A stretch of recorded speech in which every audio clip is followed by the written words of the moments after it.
Bishalgarh rail স্টেশনে জন অধিকার সংগ্রাম পরিষদ কর্তৃক ওয়াকফ বিরোধী আন্দোলনের সংবাদ সংগ্রহ করতে গিয়ে সোমবার হেনস্থার শিকার হন বিশালগড় প্রেস ক্লাবের সদস্য জুয়েল সাহা। এদিন বিকেলে ঘটনার তদন্ত ও দোষীদের বিরুদ্ধে আইনি ব্যবস্থার দাবিতে বিশালগড় থানায় লিখিত অভিযোগ দায়ের করে বিশালগড় প্রেস ক্লাব।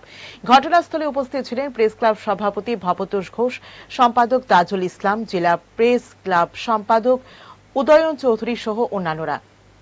ঘটনার তীব্র নিন্দা জানিয়ে অভিযুক্তদের দৃষ্টান্তমূলক শাস্তির দাবি জানিয়েছেন সাংবাদিক মহল।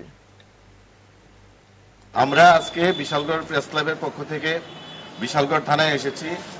এর কারণ হলো গতকালকে আপনারা জানেন বিশালগড়ে রেল স্টেশন মাঠে একটি সমাবেশ ছিল। সেই সমাবেশের সংবাদ কভার করার জন্য আমরা সবাই যাই।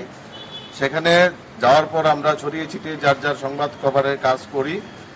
তখন আমাদের প্রেস ক্লাবের মেম্বার জুয়েল সাহা সেখানে সংবাদ ভিডিও রেকর্ডিং করার সময় সেখানকার আন্দোলনে অংশ নেওয়া কিছু যুবক ওনাকে ভিডিও রেকর্ডিং করতে বাধা দান করেন এবং ওনাকে নানান ধরনের মন্তব্য করেন।